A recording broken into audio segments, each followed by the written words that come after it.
Hi everyone, this is Abhinav from Phone Bunch, and today we are reviewing the Titanium S1 Plus from Carbon, featuring Snapdragon 200 quad-core processor clocked at 1.2 GHz with 1 GB of RAM. On the left you can see there's absolutely nothing, just a space to open the back cover right there. At the top you have the micro USB data syncing and charging port as well as a 3.5mm audio jack. On the right you have these comically large buttons for your volume rocker as well as the power lock and unlock button. They seem really huge, especially given the dimensions of the phone. At the bottom there's nothing, but the back cover slightly juts out at the bottom. If you see that, it seems it's a bit bigger than the phone, something that truly tells about the quality control going on here. At the back you have a 5 megapixel camera with LED flash.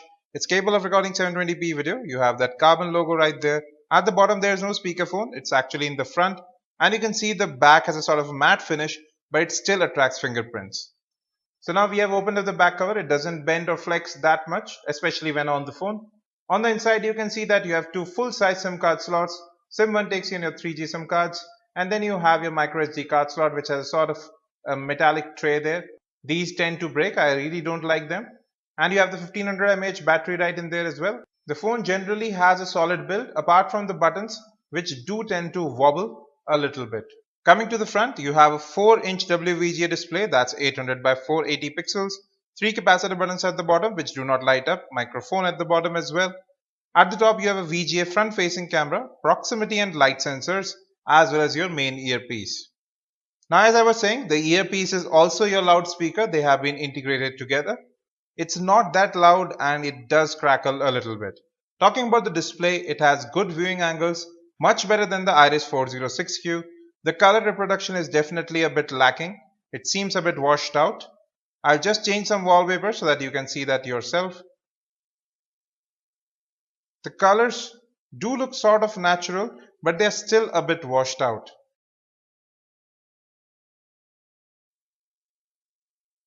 And you can see a little bit of brightness distortion is there. Talking about network and call quality, the earpiece is actually quite loud, but when we come to the speakerphone part of it, it's not that. It does crackle on speakerphone while you're talking. So this is your default call log. You can switch between SIM 1 and SIM 2 as well. Now this is the default calling interface. You get a volume boost option.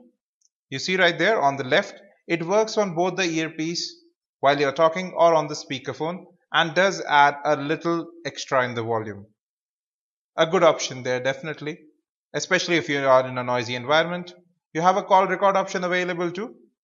So call recording starts as soon as you hit that button. You can go back and simply hit accept to stop call recording. Now coming to settings, in call settings you do have smart search for the dialer and you have an auto retry mode, so if a call doesn't go through it will keep on dialing. Then you can store your call recordings with the internal storage or the external storage. Handy option. Coming to dual SIM settings, you can set the alias or the name of a particular SIM card and its icon as well. Now coming to tethering, you have your Wi-Fi hotspot, Bluetooth tethering as well as USB tethering, so no loss of connectivity there. Now this is the default camera interface. We have seen this on the Iris 406Q as well. Flash modes, you have your HDR mode, zero shutter delay should be avoided. You can take panoramas. Then these are the different effects which work directly on the screen as you see. So in real time it will show you the effects. Good options there. Then you have your settings. So you can use your volume key as a shutter key as well. Picture size is 5 megapixels in 4:3 aspect ratio. Well, that's pretty much it. You have your various scene modes available here too. Not of much use. Auto mode would be your best friend here. The camera is actually not that good. Pictures in close proximity do turn out to be a bit blurry. You have white balance settings and you can see these work in real time as well. You have your exposure modes, red eye reduction and wavelet denoise if you want to use that. Now coming to the front facing camera, let's get into its settings. So here too you can see general settings remain the same. You have the volume shutter key option and you can take up to VGA pictures only. It's a VGA camera, 640 by 480 pixels. Coming to video, you can just hit that button to start recording. You have your flash mode, always on flash. It's actually not bright and won't be helpful in night much. Let me turn that off. Then you have normal recording, MMS recording. It will just reduce the size and quality. Then you can see you can take up to 1280 into 720 pixels. So HD videos at 30 FPS can be recorded. Video quality is surprisingly good. Given that this is a budget handset, you can take up to VGA videos with the front facing camera as well. Now these are some of the samples. On the left normal, on the right HDR. Normal images do turn out to be better than HDR for some reason. In HDR mode, instead of images having good color reproduction, they turn out to be super dark, just like that. Now on the left here you have a scaled image, on the right you have a 100% crop. Both appear to be noisy. There is quite a lot of noise around the edges. Now this is a close-up shot. You can see the blurriness, however the colors captured are quite accurate. Now this is again a close-up shot, almost a macro shot. Here too, because of lack of autofocus, the image turns out to be blurry. Now distant shots are still alright. A bit of color distortion here and there, but still distant shots do look good. You can see here too, color reproduction is quite accurate here. Here too you can see the reds, the purple as well as yellow look really sharp.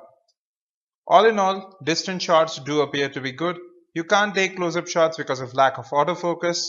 Given the price of the phone, the camera actually performs quite well, especially in video. Now this is your default headset that comes within the device. These do look cheap, however they are surprisingly alright for listening to music. They have a single button interface to end and receive calls with other functionality as well, and then you have a silver pin. Now we are using the Play Music app here. The audio quality is quite alright, but the speakerphone is not that loud. Have a listen. Now coming back to the headset, you can play or pause tracks with a single tap of the button. Double tapping it moves you to the next track. So Walkman-like features here available too. Now coming to FM radio playback, it's quite clear. It's able to find channels quickly. You have an FM recording option available too. So you need to tap on start recording and stop recording. It's just that you need to access both of these options through the menu. Then you have in settings, you can choose your band. You can also output in stereo mode. There are no issues with the reception. It's quite clear. You can switch to your speaker as well. Now the headset plays a part here as well.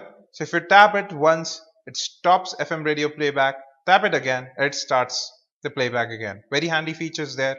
Now we are playing a 1080p video sample. You can see it's jittery, it's laggy. Now this is a 720p video sample. Here you can see no issues with playback, excellent frame rates. Now let's play a YouTube video. It's an unboxing of the Lumia 630 dual SIM. So there are no issues with YouTube playback, and we are playing this in high quality mode. Now coming to software, the Titanium S1 Plus runs Android 4.3 out of the box with a lot of customization. So let's get into settings and about first. So here you see it's a Titanium S1 Plus running Android 4.3 Jelly Bean with 1GB RAM and Qualcomm Snapdragon 200 quad-core processor. You have an option for system updates as well. Coming into display, you have no major changes here. You have your auto brightness available here too. Now in storage, you can see that you have 1GB of internal storage that's available. Now you can move apps to the SD card, but app data still needs to be in the internal storage. USB OTG is not supported. You can choose a preferred install location for apps, whether it's internal storage or external SD card. Now coming to battery life, this phone won't last an entire day on a single charge, especially if you are playing games or listening to music. In location access, you can see that you have GPS available on the phone, and it uses your WLAN, wireless LAN that is, and mobile networks to triangulate your location. Coming to security in screen lock, no special option, just pattern, pin and password. Then you also have your Android device manager installed so that you can locate, ring or erase your phone if it's lost. Now coming to default messaging app, these are your quick responses. You can add some yourself, and this is the default keyboard. It's not swipe enabled. Given that it's running Android 4.3, we expected that. Now coming back to the home screen, you have 5 home screens by default. You can add yours as well. There's a lot of customization going on here. So first, let's get into the app drawer. Now there are so many apps that come pre-installed. You have 3 or 4 browsers that are installed. You have some coupon apps, Clean Master, and every possible app that you can find on the Play Store come pre-installed. those are literally useless. And moreover, you cannot uninstall them without rooting the phone. So totally wastage of space that's available on the phone. You can, however, sort apps by name, size and date. You can also create your own sorting order. So interface wise, this is not that bad. However, so many of these apps shouldn't have been installed on the phone. This is just plain bloatware. They take up space and resources on your phone. That's just it. Now here's some launcher settings. You can customize the different animations of the home screen, the app drawer. You can change the wallpaper separately for the app drawer. You can hide apps from the app drawer as well. Now coming back to the home screen, you have an option to customize that as well.